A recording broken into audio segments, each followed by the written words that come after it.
Buenos días, buenas tardes, buenas noches, bienvenidos a este Cineclub y podcast Cine sobre la Mesa, en nuestro cuarto capítulo. Es un gusto tenerlos acá acompañándonos el día de hoy.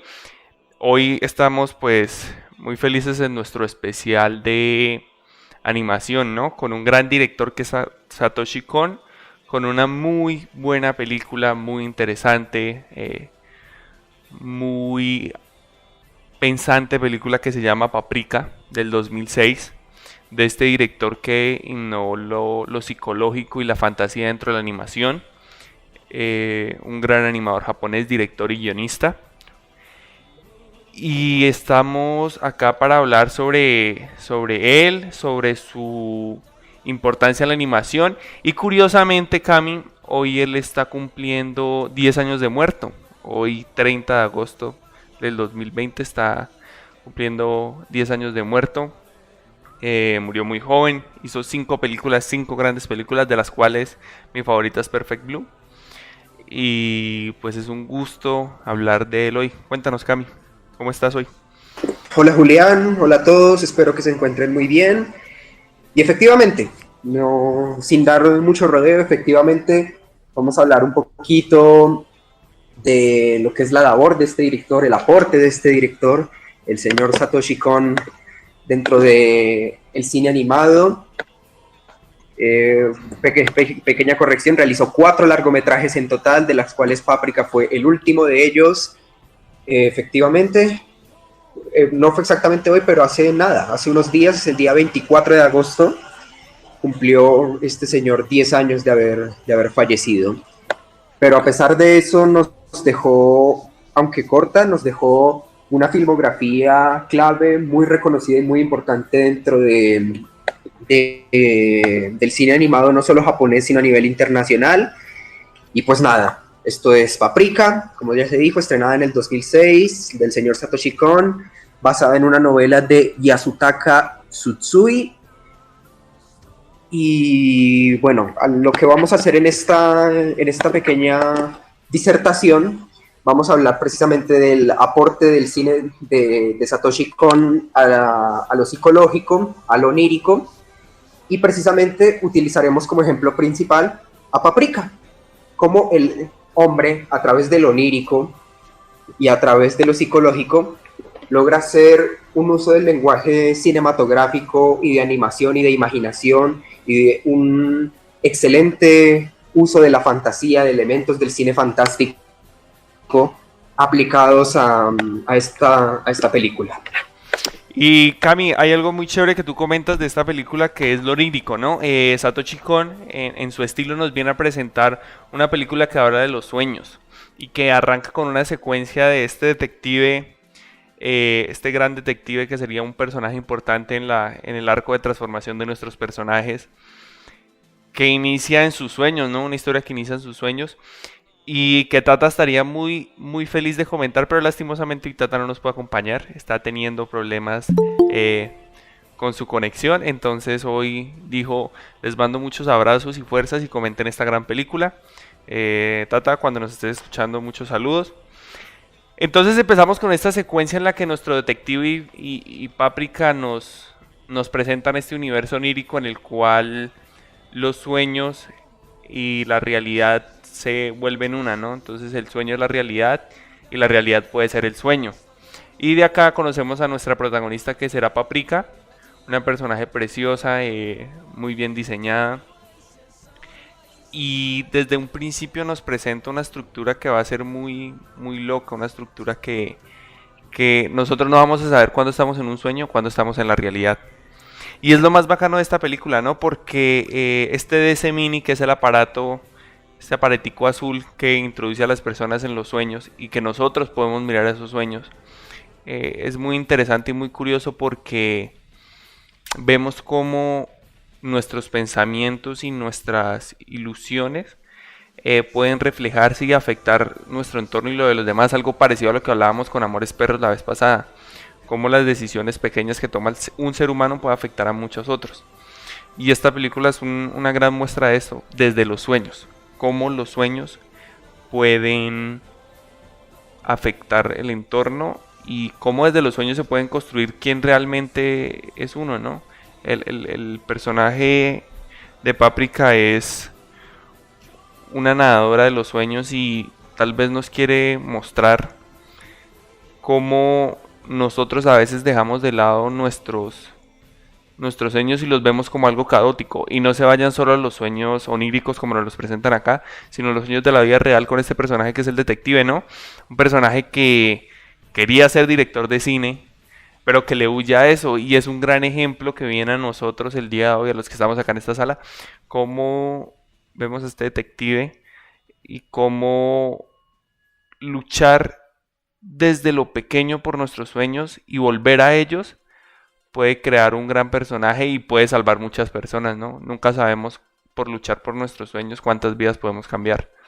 Y dejando de luchar cuántas vidas vamos a dejar de cambiar, porque en nuestras manos está lograr mucho en las otras personas. Pero Cami, después de esta pequeña reflexión, háblanos sobre cómo es la estructura de esta peli. Cuéntanos tú que la tienes súper clara. Bueno, efectivamente resulta que la película en un principio pareciera recurrir a una estructura, o más bien una narrativa casi lineal, pero precisamente dentro de esa narrativa, entre comillas, lineal, el director está jugando constantemente con lo onírico.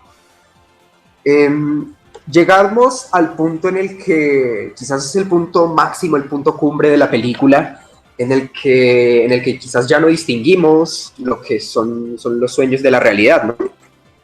Entonces me parece muy interesante eso, ¿no? Por ejemplo, volvemos a la escena inicial, en la que se presenta el sueño de un policía, este detective de nombre Konakawa, y es un sujeto aficionado al séptimo arte y en el que me parece bonito eso, que presenciamos como un recorrido a través de muchos filmes muy importantes. Vemos por ahí El mayor espectáculo de la Tierra de Cecil B. DeMille, vemos Tarzán, la primera película de Tarzán que se hizo en blanco y negro, por allá. Y bueno, entre otros géneros, vemos también thriller, vemos policíaco. Esto puede representar como un conjunto de imágenes aleatorias, pero que se estructuran y culminan con un asesinato. Y ese es el asesinato que Konakawa tiene que investigar. Y pues, nada, así es como arrancamos.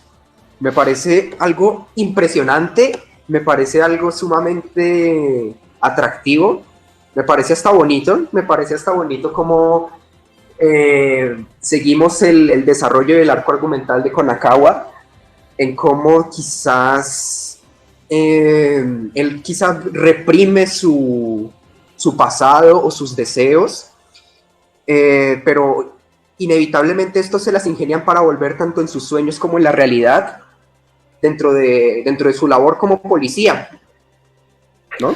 Y es que si nos damos cuenta, la película es una metáfora clarísima al sueño y quienes lo quieren, el sueño del ser humano, tomemos como referencia a cualquier ser humano de una persona, cuando quiere lograr algo y muchos obstáculos que se le presentan, ¿no? Luego venimos mucho más adelante de la película, venimos a ver cuál es el antagonista, lo descubrimos, que es el jefe de la empresa donde se creó el DC Mini. Y desde el principio nos están diciendo, lucha por tus sueños, se van a presentar obstáculos, pero tú puedes vencerlos, ¿no? Y Paprika, que es el claro ejemplo de la persona o del sujeto que aprende a manejar estas ilusiones, aprende a no rendirse y a intentar hacer el bien a través de estas ilusiones y de estos sueños. Algo muy curioso porque volvemos a esto que comentaba anteriormente, que es cómo una persona puede afectar el entorno de muchas y cómo las creencias o las virtudes de un grupo pueden afectar también a las que están alrededor. Vemos cómo el DC Mini es nuestro, antes de empezar el podcast, hablábamos con Cami de que es un MacGuffin muy chévere y que termina empujando la historia de alguna manera. como todos en este caso quieren cumplir un sueño a través de este DC Mini.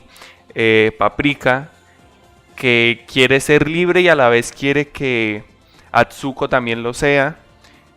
Con Akawa, que quiere a través de este sueño encontrar qué es lo que está pasando, qué es lo que está de verdad detrás de ese asesinato. Y si nos ponemos a mirar, hay una metáfora muy bacana que es: yo como humano mato mis mismos sueños, yo como humano mato mis mismas lo que yo anhelo.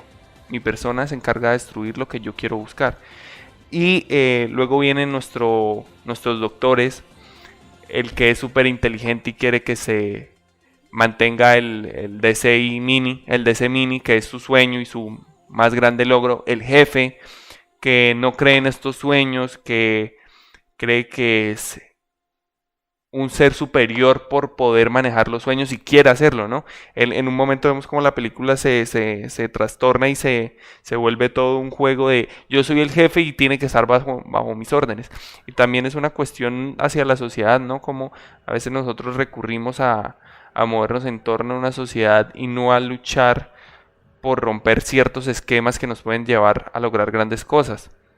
Luego de esto saltamos a nuestro objeto de antagonista, que termina siendo el otro doctor, este doctor Osanai, que lo vemos enamorado de Atsuko y luego termina siendo este clásico giro de el que me da más el malo. Y algo muy bacano y algo que me parece muy chévere de esta película es cómo Satoshi Kon trata el romance de Atsuko con nuestro Tokita, con este gordito que termina siendo muy importante en la historia y que es un gran personaje que nos llena de mucho contenido cinematográfico y que termina siendo un romance muy bonito y muy tierno, más que todo la forma por la que lo tratan, ¿no? Normalmente se critica mucho cómo plasma un romance y que no sea cursi. Me parece que esta película lo logra de una manera muy muy chévere.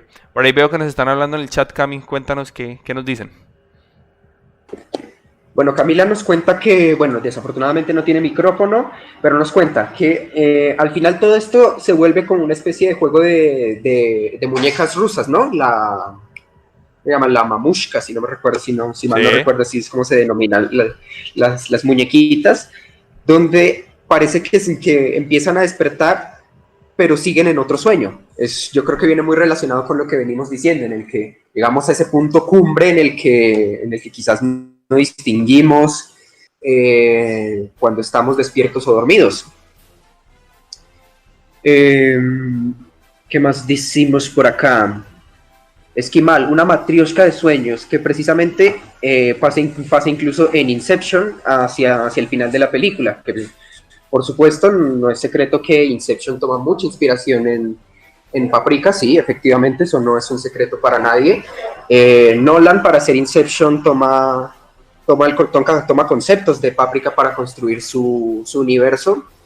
El ejemplo más claro es, por supuesto, la máquina de los sueños. Aunque está claro que ahí le da un enfoque diferente, ¿no? Porque mientras que en Paprika funciona como un MacGuffin, acá en Inception funciona simplemente como un prop, una utilería funcional para la historia, ¿no? Eso es como la funcionalidad que le da Nolan dentro de Inception. Y Cami, hablando de la matrioshka, hay algo muy chévere que es que, para los que no recuerden qué es la matrioshka, es esta muñequita rusa que es una muñequita en la que si usted la abre va a encontrar otra muñequita igual más pequeña. Si se dan cuenta a lo largo de la película, Paprika nos va diciendo: este sueño es más peligroso, este sueño ya es más peligroso, este sueño ya es más peligroso. Entonces siempre estamos entrando más en esa matrioshka, más, y mientras más entramos es más peligroso.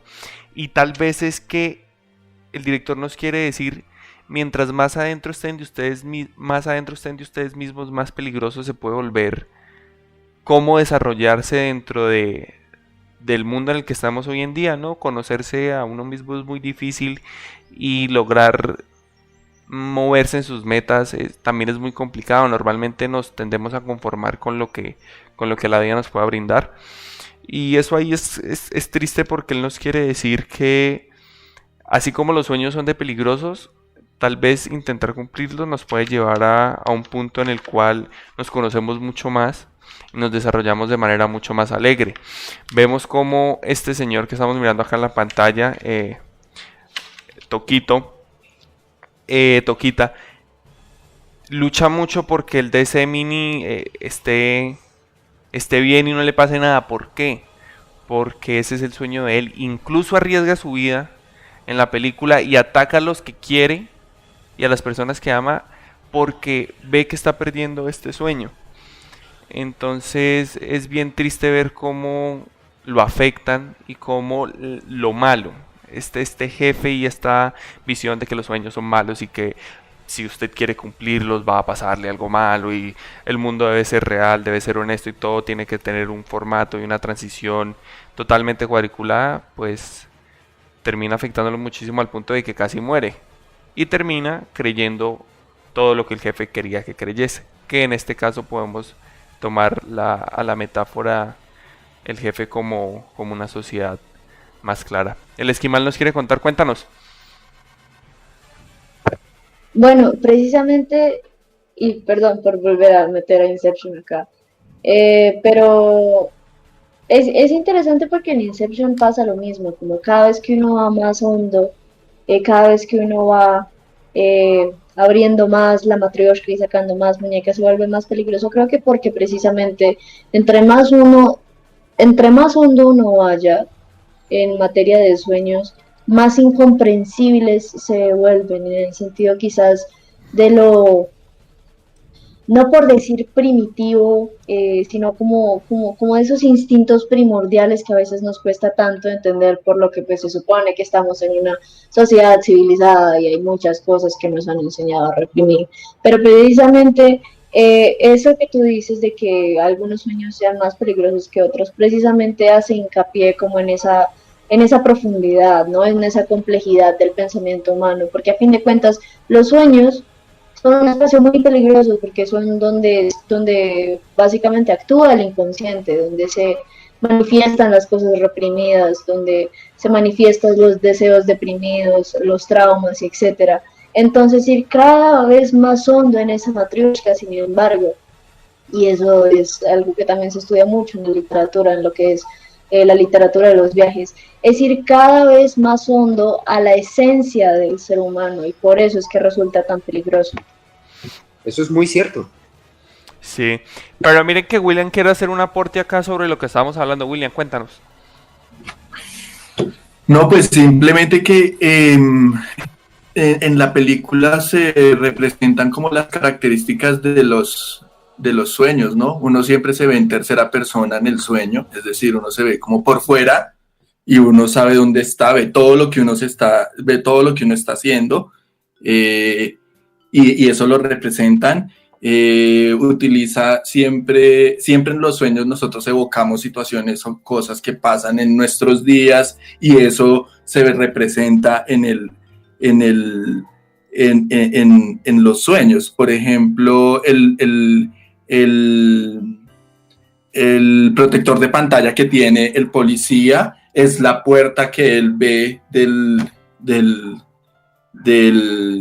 creo que es del bar, una vaina así. Entonces, sí, del bar. Hay un momento en el que apuntan el computador y el fondo de pantalla que él tiene es lo que él está viendo en el sueño. Entonces muestra un poco como que tenemos una segunda vida en los sueños, ¿no? Y que es como un segundo plano de nuestra vida real, están los sueños, ¿no? Eso me pareció muy chévere. Y de hecho uno al comienzo no sabe, cuando terminé de ver la película o a medida que yo la iba mirando, yo decía, la película creo que empieza con un sueño y tiene que ser un sueño porque, pues, o por lo menos yo lo entendía así, porque se muestra es Paprika y Paprika es como ese alter ego de la chica en los sueños, ¿no? Entonces eso me pareció muy chévere en la película. Totalmente, William, totalmente.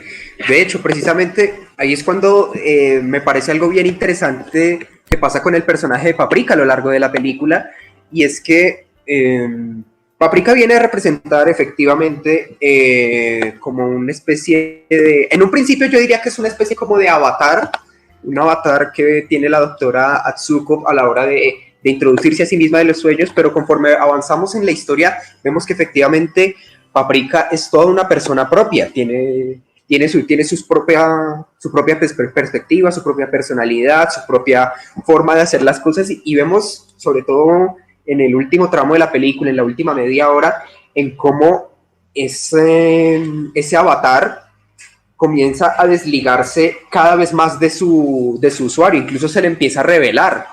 Entonces es ahí cuando creo que saca la película, como que saca sus cartas y pone sobre la mesa un tema bien interesante, y es como también incluso dentro de los sueños, cómo los sueños nos pueden permitir incluso visualizar escenarios ideales, escenarios que quisiéramos que fueran reales, ¿no? ¿Cuántas veces no nos ha pasado que soñamos algo y lo que pasa en el sueño nos gusta mucho? Es un sueño chévere, digarlo de algún modo, es un sueño que nos gusta lo que pasa en este sueño, y al despertar sentimos un anhelo de que ese sueño sea real, de que ojalá lo que vimos en ese sueño sea real.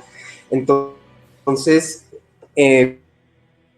viene muy de la mano con lo que Konakawa viene haciendo con la entrada del bar a encontrarse con Paprika en repetidas ocasiones, porque aunque este es otro apartado distinto que es el internet, pero ahí viene algo y viene de la mano de una frase espectacular que dice Paprika, y es que el internet y los sueños son algo similar, y es que son áreas donde las mentes reprimidas pueden escapar. Y es que lo curioso es que gracias Cami, la película es una crítica re fuerte a cómo son los sistemas sociales. No sé si recuerden que hay una escena en la que los sueños ya están llegando a la ciudad, que esto es otro apartado muy bacano del que vamos a hablar más adelante. Los sueños ya están llegando a la ciudad y hay una parte de estos personajes que están dentro de los sueños que tienen falda, ¿no? Que son mujeres y su rostro es un celular. Y a ellas se les acerca cámaras y se ponen debajo de la falda y le toman fotos.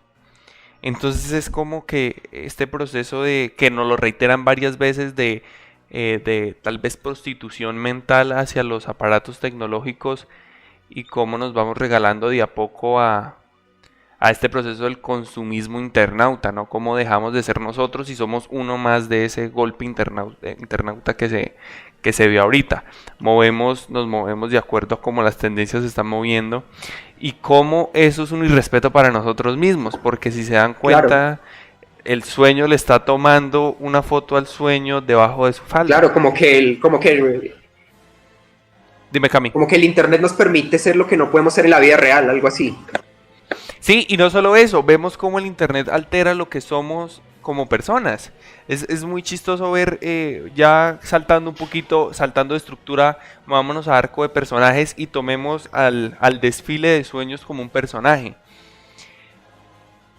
En ningún momento nos representan al desfile de sueños como algo malo, al contrario, es algo muy bonito, un recurso muy utilizado en la animación japonesa, muy, muy utilizado por Miyazaki en el viaje de Chihiro, como vemos cuando la niña y los papás llegan y ellos empiezan a comer y aparecen los sueños y los fantasmas y los dioses y todo este juego de personajes clásicos de la mitología japonesa, y que se ven varios directores ahorita, Makoto Shinkai en Perfect Blue, qué pena, en Your Name, como utiliza también las costumbres japonesas, las costumbres culturales japonesas para mostrarnos ese mundo de dioses y de fantasmas.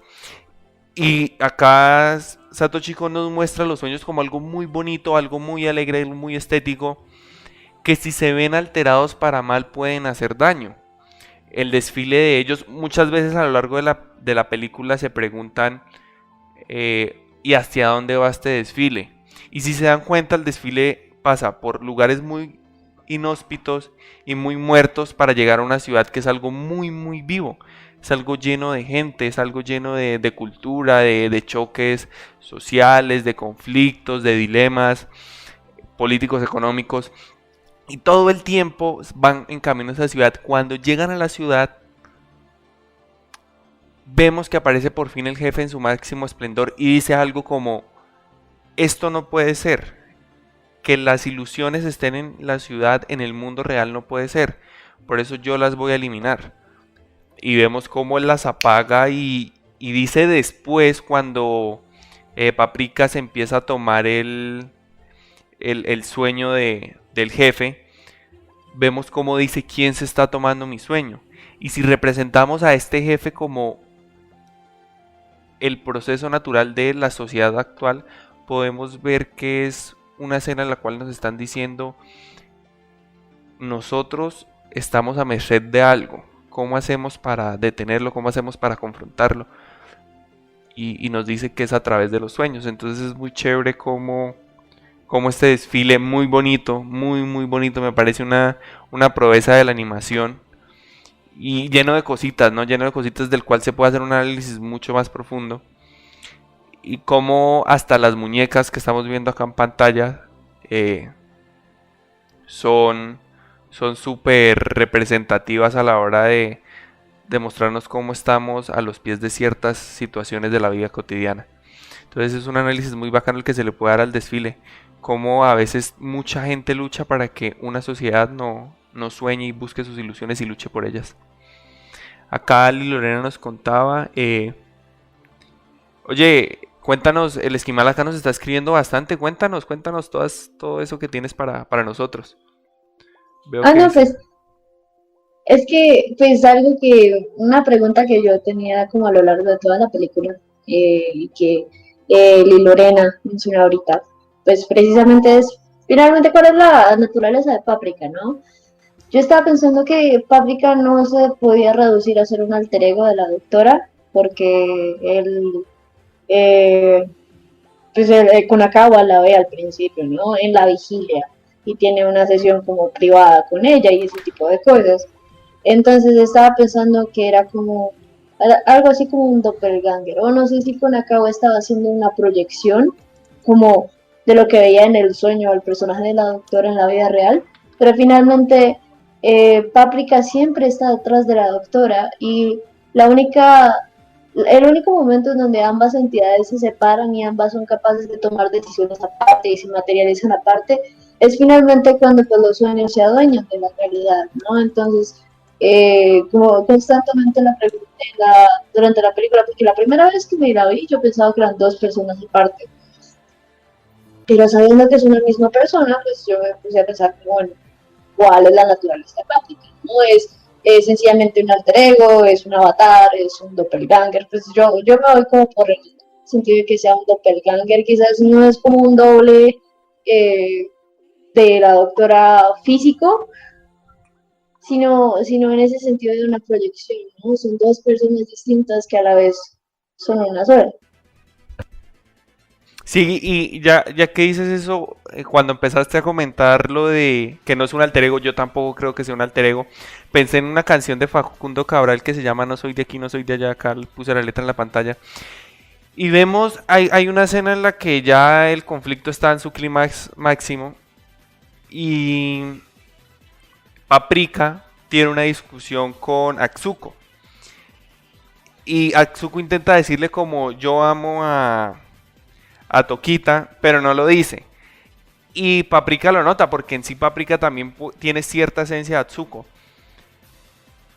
Y de una vez dice algo como ella como parte total de ella, porque a lo largo de la película Paprika siempre está soltando un poco más y un poco más y un poco más de Atsuko.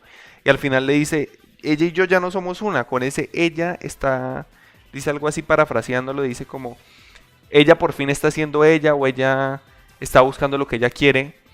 Y es como ver que nosotros muchas veces somos personas, y somos muchas personas a lo largo de nuestra vida. El hombre como ser humano tal vez nos quiere decir acá que somos varias personas, y que Atsuko es una persona que no es libre, y que Paprika es la versión libre de Atsuko, y es tal así este proceso del ser humano que Paprika termina siendo un personaje totalmente solo, un personaje en los sueños, pero termina siendo algo total y un ser muy bonito y muy completo. Y hasta que no se separan por completo, ni Atsuko puede ser lo que quiere, ni Paprika tampoco. Entonces vemos como nos dice esta película que a veces ser uno es la mejor respuesta. Ser uno es la mejor respuesta, y dejar de lado tal vez estas cosas, esta lucha que tienen normalmente, tanto yo, tal vez algunos de ustedes lo tengan, no sé quién se sienta representado por lo que estoy diciendo, pero a mí también me pasa que a veces dejamos de ser nosotros por ser parte de un grupo, parte de, de un colectivo, parte de diversas situaciones y es triste. Y es triste porque vemos que ellos no pudieron ser ellos. Cada personaje de esta película no pudo ser feliz y no pudo desenvolverse hasta que aceptó lo que era. Y luchó por eso y lo buscó. Y el caso está en todos los personajes. Hasta que Atsuko no estuvo, no se declaró con Tokita, hasta que Paprika no pudo separarse de Atsuko, hasta que nuestro detective Konakawa no pudo entender que él sí podía hacer, sí puede luchar por ese amor que le tiene al cine. No fueron felices. Y el final es hermoso, el final de esta película es hermoso. Primero nos bota un plano lleno de las 3 películas anteriores a Paprika, Tokyo Godfathers, Perfect Blue. Y luego sí nos lanza ya al cine y le dice, es hora de darle otra oportunidad, parafraseando, no dice exactamente eso, parafraseando lo que recuerda ahora. Y es eso, el director nos tuvo toda la película para decirnos, desen una oportunidad. Y es Eso, una... Dinos. uy, que eso me parece interesante porque finalmente creo que la única persona en la película que es verdaderamente libre es Tokita, porque Tokita se mantiene fiel a su esencia y se repite durante toda la película. Tokita es un niño en un cuerpo de adulto. No es hasta que hay como ciertos actos tensionantes, como cuando Atsuko finalmente lo confronta y lo regaña re feo, que Tokita resulta conectándose pues al sueño de Himuro, que realmente vemos como un esfuerzo como de Tokita, como de pues dejar su ser aparte por otras personas y finalmente Atsuko tiene que ir a remendar ese error al final. Pero él empieza siendo un niño en la película y termina siendo un niño en la película. Él es la única persona que está verdaderamente libre y la razón por la que quedó atrapado en el sueño quizá es porque después de confrontarse con la doctora Atsuko, pues intentó ser otra persona, intentó dejar su personalidad aparte para ser algo que Atsuko quería que él fuera, para cumplir con las expectativas de Atsuko. Y ya finalmente pues resulta retractándose de eso cuando pues intenta sacarlo del robot y cuando lo abraza y toda la vaina y se confiesa y pues le dice que finalmente él como un ser inocente que era pues era lo que le gustaba a ella de él.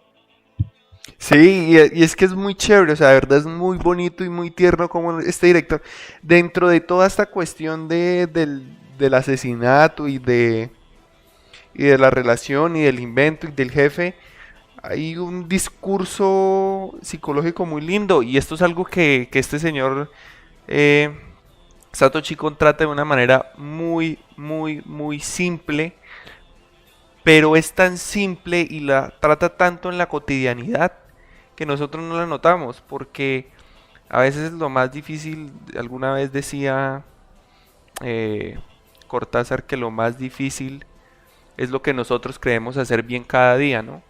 La cotidianidad suele ser lo más difícil, convivir con mis papás, convivir conmigo mismo, el trabajo, el estudio. Se nos dificulta mucho y a veces cosas mucho más grandes las logramos solucionar de manera, con mucho esfuerzo, pero de manera más fácil.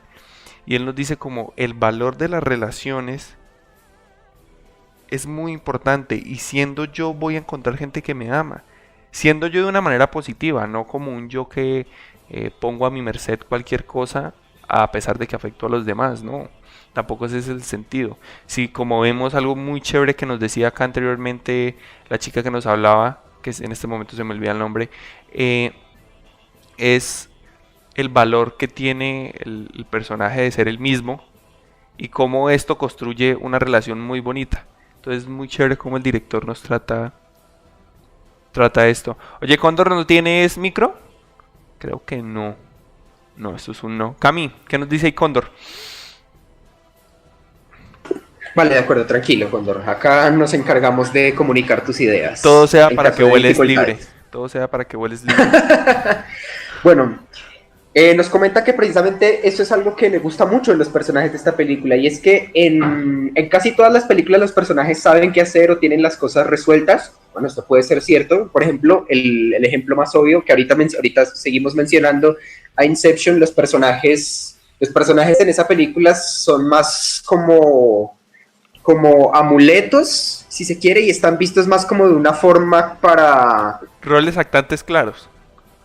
Sí, exactamente, y para, digamos, tiene un rol quizá más expositivo o explicativo para funcionar, para explicar cómo funcionan las reglas dentro de este mundo. Es decir, como que ya se las saben todas, o casi todas. En esta película, en cambio, los personajes vemos que son gente bastante más humana y tienen personalidades muy diferentes y no tienen las cosas resueltas prácticamente. En muchos momentos no saben qué hacer, incluso. Precisamente porque están lidiando con el ámbito del sueño, diría yo, y pues los sueños sí son pues inesperados, son impredecibles precisamente. Entonces pues están confrontando constantemente a los personajes con esa otredad que sin embargo son ellos mismos, ¿no? Son sus propios deseos reprimidos, son sus propios anhelos, son sus propios traumas, es ese tipo de cosas. Y acá hay una contra muy bacana porque en la academia, los que hemos estado acá en la academia de cine, nos dicen mucho roles actantes claros. A mí no me venga con que no me va a definir quién es el protagonista y el antagonista, o que no me va a decir quiénes son los objetos de valor dentro de la historia. No, acá me dice todo claro antes del minuto 10. Y acá muchas personas lo sabrán, así nos lo pintan, así lo dicen los libros de guión, así nos lo dice Sid Fiel, lo dicen todos. Pero esto es un logro más de esta película. Como un grupo de personajes que de pronto dentro de la historia sí tienen personalidades muy marcadas porque tienen una construcción y un arco de transformación muy bacana,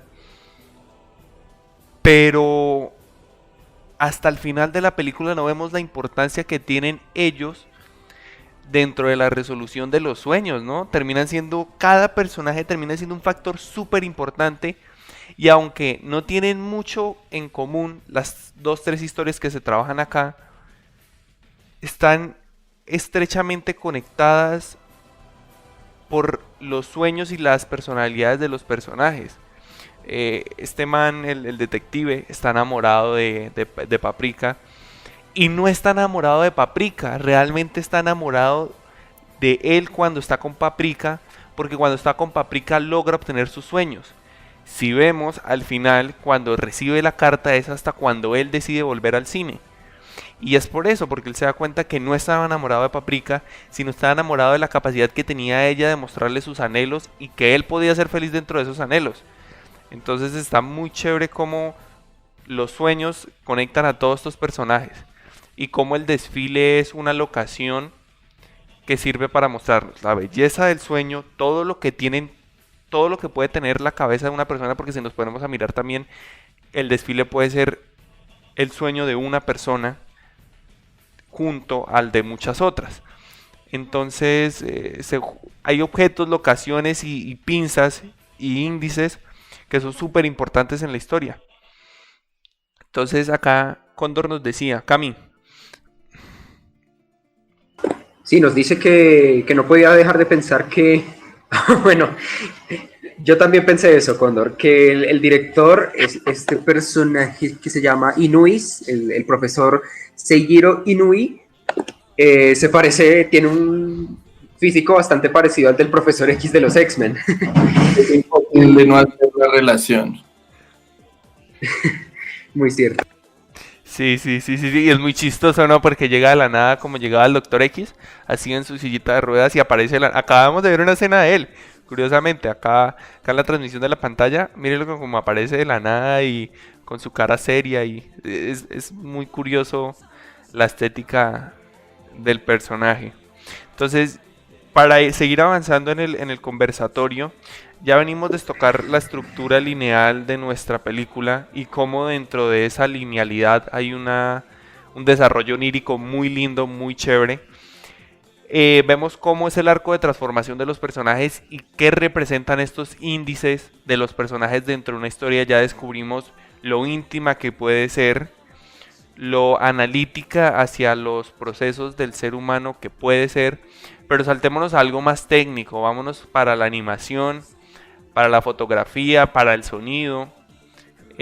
Una película que prácticamente no tiene soundtrack o banda sonora, pero que cuando suena en este desfile es maravillosa.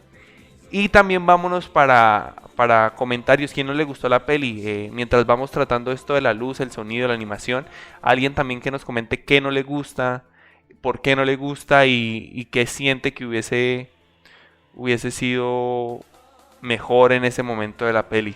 Entonces, Cami, ¿qué nos cuentas acá de la iluminación? Que precisamente estamos viendo escenas con mucha iluminación. Cuéntanos, iluminación, fotografía, arte. Bueno, pues como comentábamos en la introducción, resulta y pasa que el director aprovecha el tema de lo onírico y hace un uso bien interesante de recursos que pueden parecer típicos dentro del lenguaje cinematográfico, pero les da un uso bien particular dentro de la película. Por ejemplo, está el tema de el corte, la forma en que el tipo usa el corte. Poniéndonos un poquito psicoanalíticos quizá, se sabe que un sueño jamás llega en su estado esencial. Toda representación onírica tiene una explicación de carácter consciente, como muchas veces solemos ver por ahí que los sueños tienen significados, etc. Y la fase de ensoñación da cabida a precisamente algo reprimido dentro del individuo. Entonces es bien interesante cómo dentro de los sueños muchas veces los recordamos como si fuesen escenas de películas. Incluso, yo lo digo como experiencia personal, muchas veces me da la impresión de que avanzo y retrocedo dentro de una misma escena. Vemos escenas que cambian de escenario constantemente, vemos distintos planos, vemos cortes, travelings y todo de manera natural dentro del mundo de los sueños. Entonces, es por eso que me parece que Paprika hace un uso de recursos cinematográficos bien interesantes para lograr lo onírico. Si bien es cierto que el corte como tal no forma parte de nuestra percepción de la realidad, puesto que nosotros en teoría vemos todo en tiempo real, es así como funciona, por ejemplo, digamos, el tema de los recuerdos, las cosas que recordamos. No recordamos exactamente todo lo que nos sucedió a tiempo real en lo que vimos en cada minuto.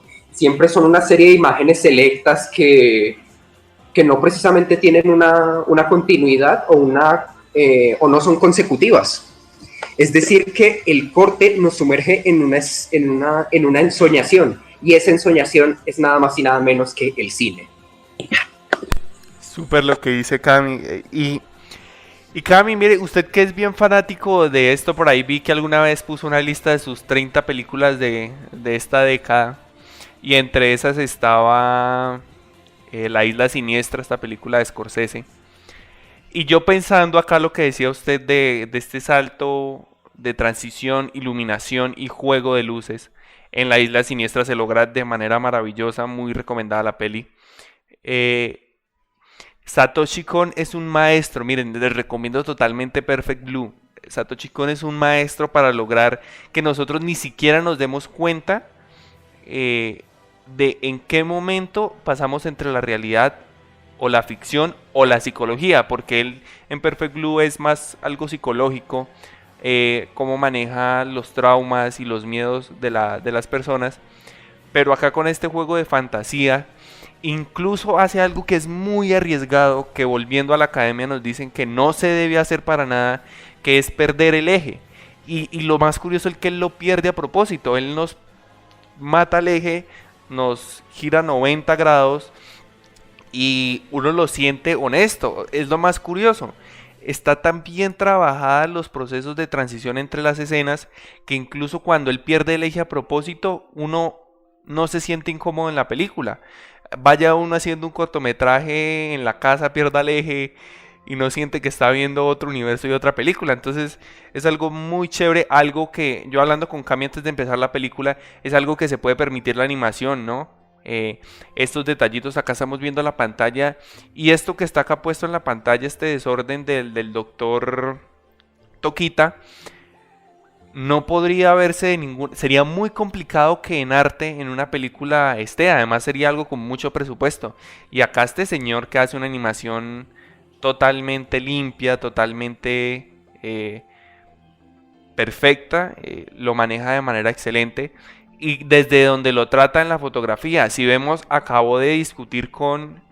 Acá es cuando discute con Atsuko y ahorita nos contaban que en este momento en el que discute con Atsuko, él toma la decisión de dejar de ser él para ver si puede hacer algo más, porque él siente que se equivocó, cuando a lo largo de la película nos dicen, no, él está buscando su sueño, no se equivocó, se equivocan los que quieren hacer daño dentro de ese sueño. Entonces vemos cómo juega con algo simple, un picado.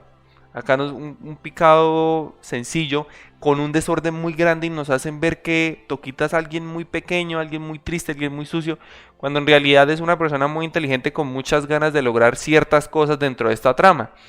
Y además tiene muchísimo amor, o sea, él ama a todos los personajes con los que se va encontrando en la película. Entonces vemos cómo la fotografía en esta película está manejada de manera...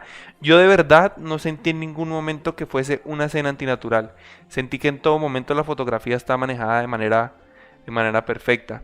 Pero acá Cami, antes de empezar el podcast, me decía algo de la animación. Cami, cuéntanos. Y luego sigue el Esquimal, acá el Esquimal nos comentó de Perfect Blue. Quiero escuchar. Sí, bueno, pues bueno. Con lo que yo me refería es que una ventaja enorme que tiene Paprika, nuevamente estamos un poquito cansados con eso, pero nuevamente con respecto a Inception, y es que Inception, al ser una película en acciones reales, es decir, con actores de carne y hueso y todo lo demás, se ve en la necesidad de aterrizar sus ideas y de, aunque sí, tienen muchos efectos especiales e imaginación, ¿qué tal?, se ve en la necesidad de aterrizar sus ideas y, ¿por qué no?, de llevar el concepto o su concepto del mundo onírico y demás a un entorno quizás un poco más científico, ¿no? Porque constantemente en la película nos explican, digamos, cómo funcionan sus metidas en los sueños, como el tema de la máquina, con el tema de que cuando te matan, cuando te mueres despiertas, o la caída, que la patada, la sensación de caída te despierta, etcétera.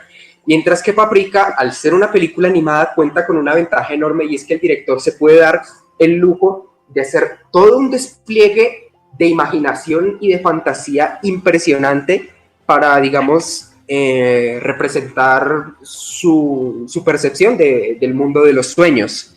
Es decir que podemos decir que en Inception los personajes procuran controlar los sueños, mientras que en Paprika estamos totalmente a merced de los sueños.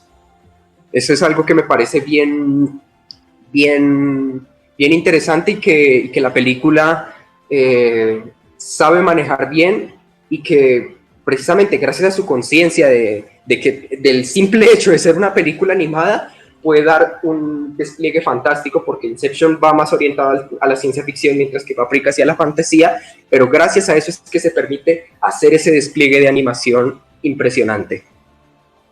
Acá el Esquimal nos quería contar una referencia y una similitud que encuentra en Perfect Blue. Entonces cuéntanos. Bueno, es que pues mencionaron a Perfect Blue ahorita, entonces quería aprovechar y echar la cuchara ahí, porque pues me parece incluso que es muy interesante lo que el director hace también, lo que hablábamos al principio con el juego de las matrioshkas, porque precisamente Perfect Blue también es eso, ¿no? Perfect Blue también como es una película que constantemente está difuminando lo que se considera la realidad, en este caso no con los sueños, sino con, digamos, lo que es la actuación, ¿no? La ficción, lo que es la televisión precisamente.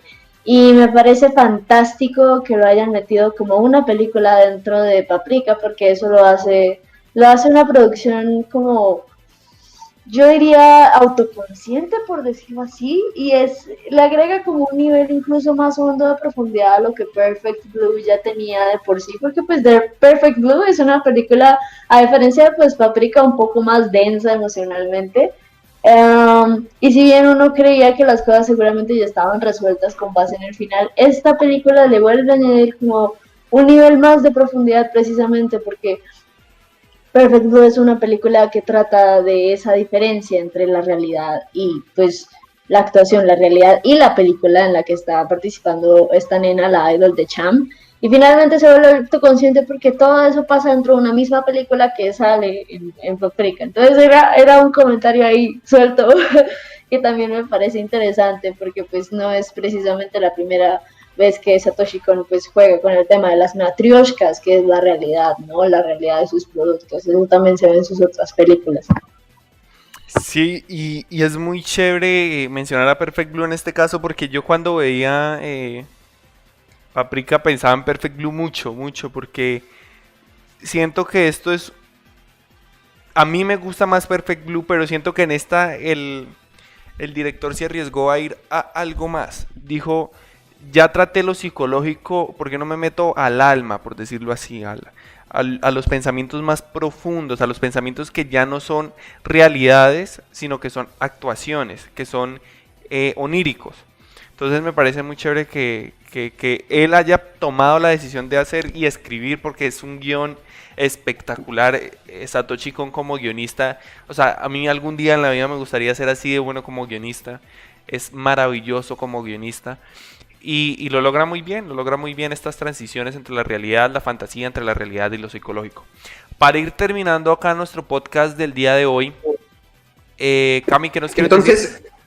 Entonces, sí, para cerrar, digamos, el tema de, al menos de lo técnico, lo visual o de los recursos cinematográficos que usa, ahí voy a mencionar también cómo el director usa el fundido, que es precisamente, podrá sonar yo creo que un poco obvio, pero por ejemplo, nosotros, por ejemplo, cuando cerramos los ojos para ir a dormir, por ejemplo, nos fundimos y le dejamos la puerta abierta al inconsciente. Es más, hay quienes dicen, a excepción de cuando estamos dormidos, de que al tener los ojos cerrados es como el momento de potenciar los otros sentidos o nuestros demás receptores sensoriales, es decir, como que bloqueamos el estímulo visual y dejamos abierta la senda para otros sentidos y otras percepciones. Entonces, por ejemplo, uno de los científicos, el doctor, no sé si es el doctor Shima, alguien corríjame. Sí, el doctor Shima. El doctor Shima, en un momento de la película, empieza a decir incoherencias, sonríe, se arroja por la ventana, y mientras está suspendido en el aire, en cámara lenta, comienza un fundido.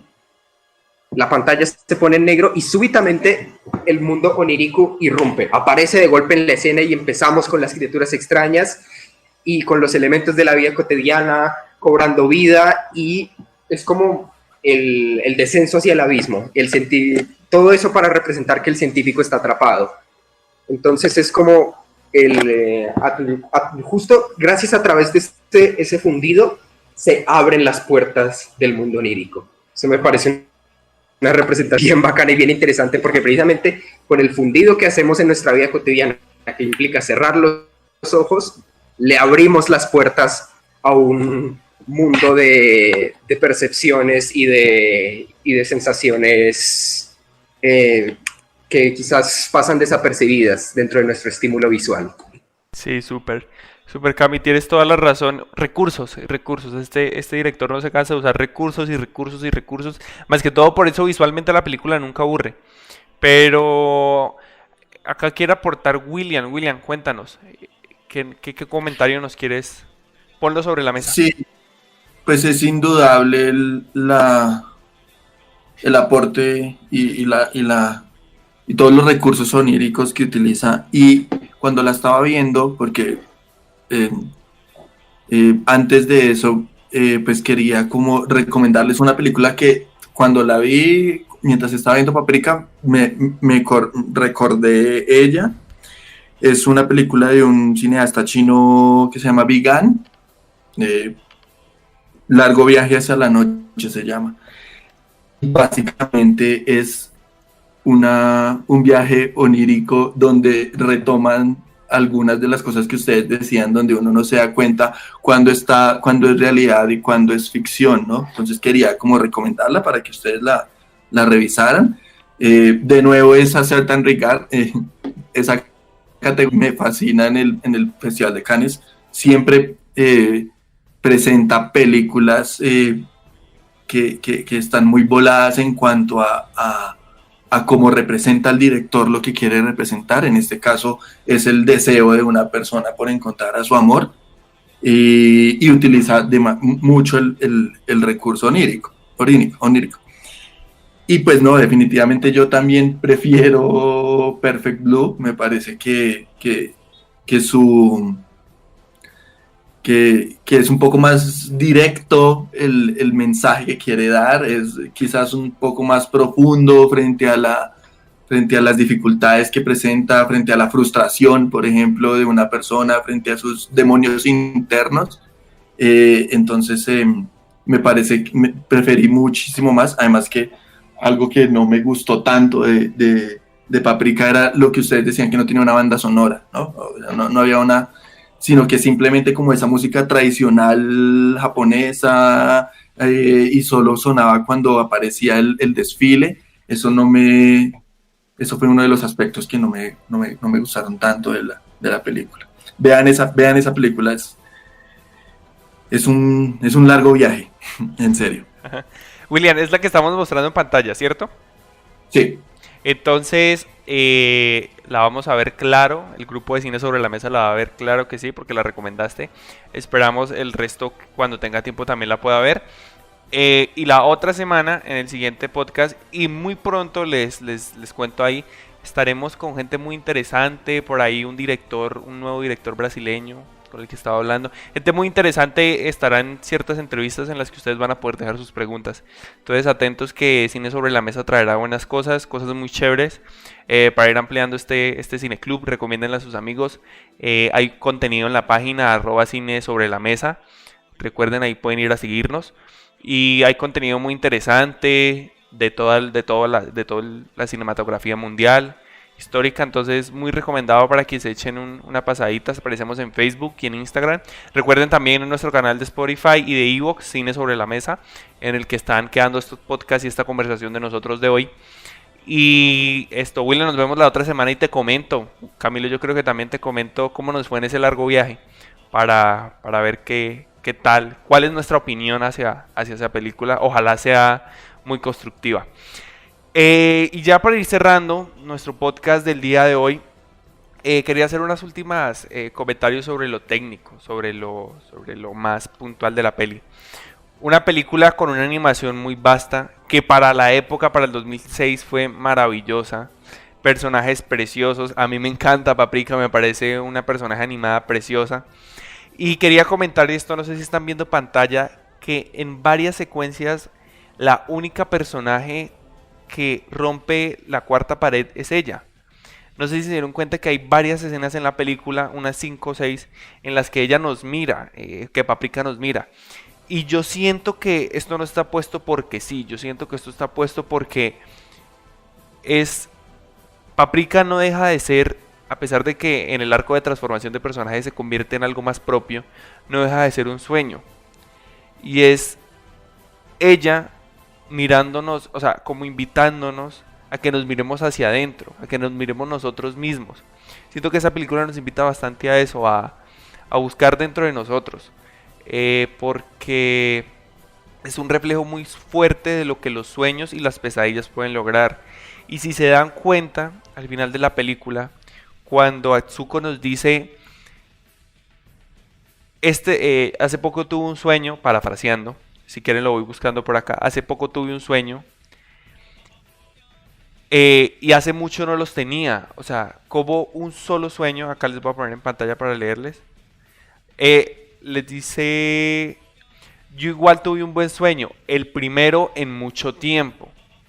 Y vemos como solo un sueño, y transmitamos este sueño onírico a la realidad. Cómo solo lograr luchar por un sueño y vencerlo y conquistar sobre él, para decirlo más poéticamente, puede cambiar nuestra vida y de las personas que están alrededor nuestras. Un sueño, uno nada más, puede cambiar todo, puede volvernos valientes, puede volvernos fuertes, determinados, puede ayudar a conocernos. Mirémonos hacia adentro, porque Paprika nos invita a eso. Paprika nos invita a que busquemos dentro de nosotros y tengamos muchos sueños, muchos. Que no sea el primero en mucho tiempo, sino que tengamos muchos y luchemos con toda por ellos, con toda por ellos. Entonces me parece muy chévere esto. Cami, muy bien. Cuéntanos. Bueno, entonces para concluir, tanto en lo técnico como dar a conocer mi reflexión final, El último recurso que quizás hace el señor Satoshi Kon es precisamente la disolvencia, y en un momento, bueno, lo usa varias veces a lo largo de la película, pero yo creo que el momento mejor logrado y mejor representado es precisamente cuando Atsuko logra que Tokita vuelva, digamos, vuelva a la normalidad y, digamos, se vuelve consciente de que cometió un error al intentar cambiarlo a su manera, y de que se reafirma la posición de Tokita como el personaje más libre, y es precisamente cuando abraza al robot en el sueño, y volvemos a ver la escena de cuando Tokita estaba atrapado en el ascensor, como esos dos abrazos se conjugan y se produce una disolvencia, perdón, y esa disolvencia yo creo que representa como esa catarsis, esa salida final del conflicto interno e introspectivo. Creo que lo representa mucho como ese despertar. Después de eso solo queda la tranquilidad, y creo que es un recurso muy bello que el director sí que le supo sacar provecho. Y para ya cerrar, voy a ponerme un poquito personal, pero yo en diversas ocasiones me veo inmerso en ejercicios psicológicos en donde me veo inmerso, o me veo en la necesidad de hacer relación de mi situación actual con eventos del pasado. Y aunque yo soy una persona apasionada con mi labor, con mi carrera y lo demás, yo en demasiadas ocasiones no puedo evitar verme inmerso en cierta melancolía o en cierta nostalgia por eventos de mi pasado, eventos y situaciones muy difíciles para mí a distintos niveles, en relaciones socioafectivas y demás. Y muchas veces quizá pueda criticarse de que me estoy anclando al pasado, pero no puedo evitar pensar como, ¿qué tal si hubiera pasado esto? ¿Qué tal si esto hubiera sido diferente? ¿Quién sabe cómo se resuelva eso? A lo mejor tendré que hacer también yo un ejercicio de catarsis muy bravo.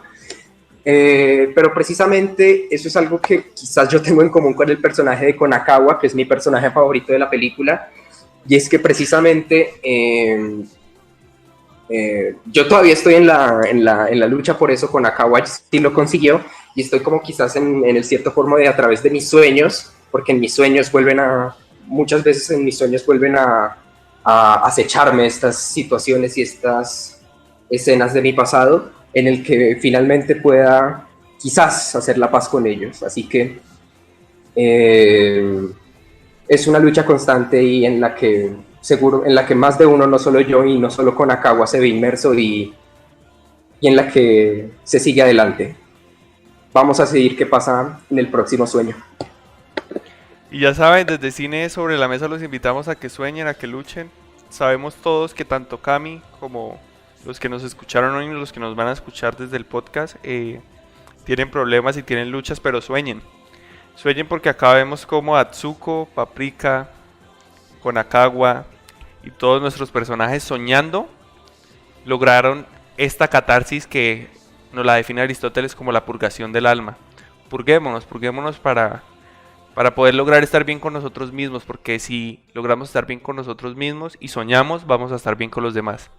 Esto fue Cine Sobre la Mesa, los esperamos el próximo fin de semana. Fue un gusto tenerlos acá, y sigan girando sobre el séptimo arte. Nos vemos la otra semana. Un abrazo.